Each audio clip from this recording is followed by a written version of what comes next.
केरल की निमिषा प्रिया कमाने के लिए नर्स की नौकरी करने यमन गई थी। वक्त ने ऐसी पलटी मारी कि निमिषा फांसी के फंदे तक पहुंच गई हैं।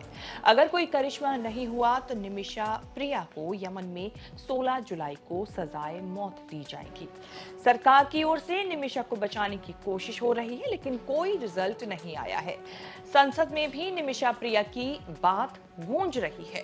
केरल से सीपीएम सांसद जॉन ब्रिटास ने आरोप लगाया कि सरकार को जितना कुछ करना चाहिए था वो नहीं किया गया।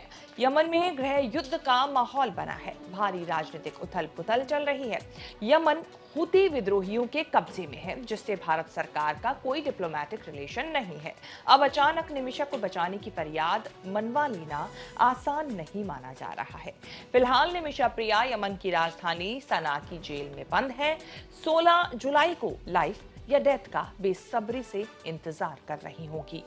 पलक्कड़ से निमिषा प्रिया 2011 में नर्स की नौकरी के लिए यमन की राजधानी सना गई थी। तब पति और बेटी साथ में भी गए थे। 2014 में पति और बेटी भारत लौट आए, लेकिन यमन के हालात के कारण निमिषा फंस गई। वो भारत लौट नहीं सकी। उसका पति और बेटी लौटकर यमन नहीं जा सके।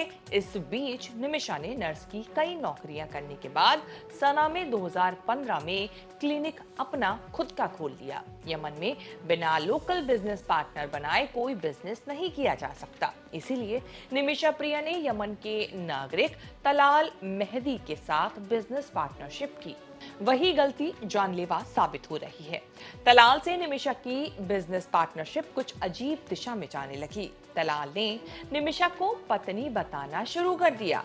निमिषा ने तलाल पर धोखा देने, बिजनेस शेयर हथियाने, मारपीट करने, शोषण करने, पासपोर्ट हथियाने जैसे कई आरोप लगाए।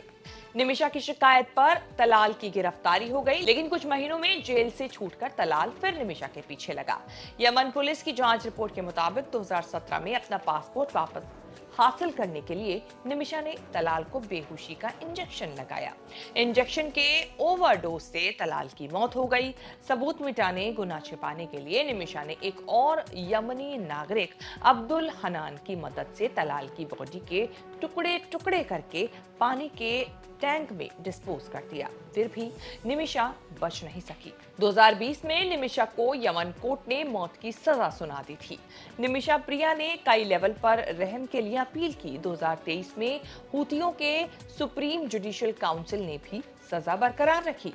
पिछले साल दिसंबर में यमन की राष्ट्रपति ने भी दया याचिका ठुकरा दी, तो अब सजाए मौत पर अमल की तारीख आ गई, 16 जुलाई।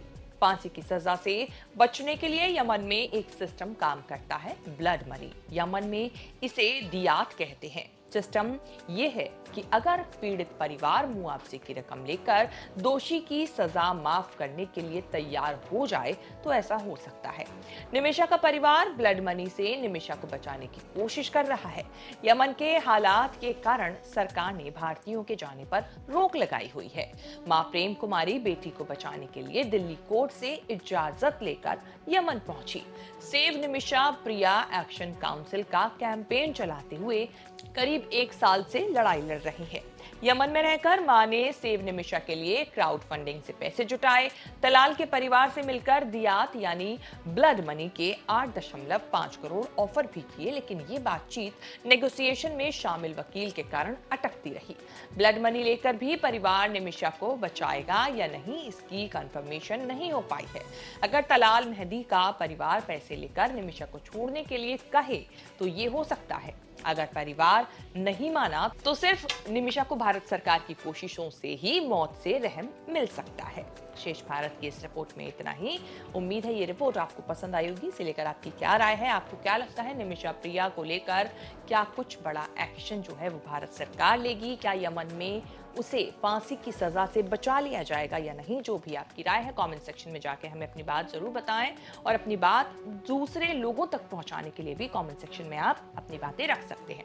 इस तरह की वीडियोस देखने के लिए आगे बने रहें न्यूज़ तक के साथ।